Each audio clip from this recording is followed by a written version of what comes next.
Internet! Shalthis here, and it's time for another episode of ShoutStone. Today we are going to go over a few of the blue responses from the Hearthstone forums. The community manager Zeriyah usually responds to a lot of clarification questions and things like that that are posed on the forums, and these are some of the questions of note from the past week or so. So I wanted to make sure I could present them to you here. Thanks to the fine folks at Hearthstone for gathering them all together.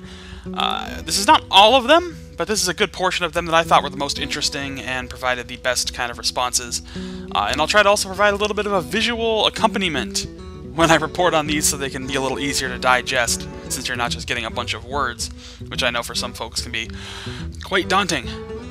But anyway, let's get started. First question, it was stated in the stream that you could keep playing past 9 games in the arena, but the reward will not change. This statement on the news page seems to imply that your deck is auto-retired at the 9th win. Zeriyah's response was, once you earn your 9th key, your arena run will end, and you will receive the maximum amount of reward. Apologies if this was unclear during the stream. The mention that you can win as many games as you can should probably add up to 9 after that. Eric's mention of remaining games alludes to a limit, but it was not specifically expressed. Next question. Hey Zeriyah, I got to ask if it's possible to cheat the arena hero picking system. In other words, if you don't like the 3 heroes you're presented with, would force quitting the game and reloading present you with the same choice, or a different one? Response was no, you won't be able to cheat the system in that way. The choices won't reset if you exit out of the arena. Now we get into some of the strategy and mechanics questions that I think are the most interesting. First question, would Knife Juggler trigger 3 times from Leroy Jenkins entering play, since you are the one summoning the whelps for the opponent, or would it only trigger once? I know the wording leads us to believe that it would trigger 3 times, but what's the general consensus on this? In this case, Zeriyah responds, your Knife Juggler would only trigger once for Leroy Jenkins and not with the 2 whelps that are spawned. The whelps are considered your opponents and won't trigger effects for you. However, your opponent would get to throw 2 knives if he has a Knife Juggler in play and you play Leroy Jenkins. So the biggest thing to take away from this is that in a card like that, which spawns minions for your opponent, they are considered your opponent's spawn and your opponent's minions, so they don't count as effects to you, so you gotta be mindful of whatever else they have on the field when you decide to play it. Next up, it's been confirmed throughout several blue posts that you can have multiple secrets, but only one of each one at any time. In other words, you can't have 2 explosive traps out at once. While this often doesn't matter, the secrets will technically activate in the order that they're played, such that if you first played Misdirection and then you played Explosive Trap, and if an enemy minion attacks, the MD will proc first. It hasn't been clarified if the Explosive Trap will still trigger if the target is MD'd away from the enemy hero. Clarification is that Explosive Trap will still trigger even after Misdirection because your hero was still the target of the initial attack, despite the fact that they didn't actually take damage. So that's good to know when you're stacking secrets and trying to manage how your opponent's going to play.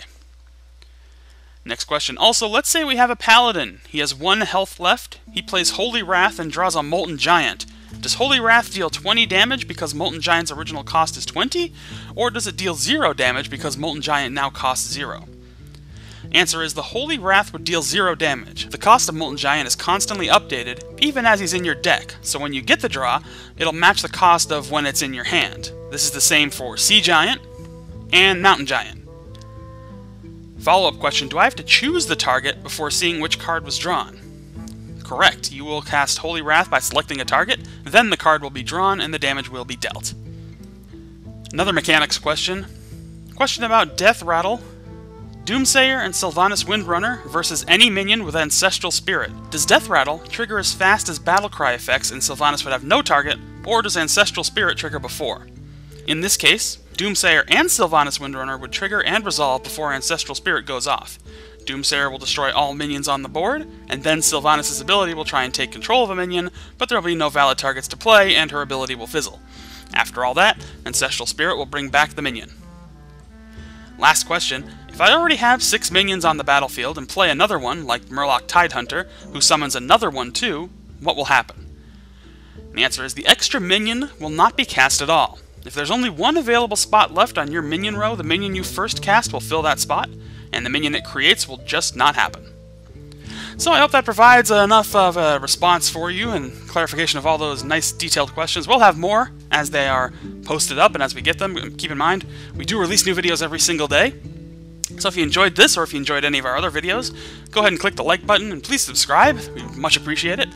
But thank you very, very much for watching, and we'll be back tomorrow with more. So we'll see you next time.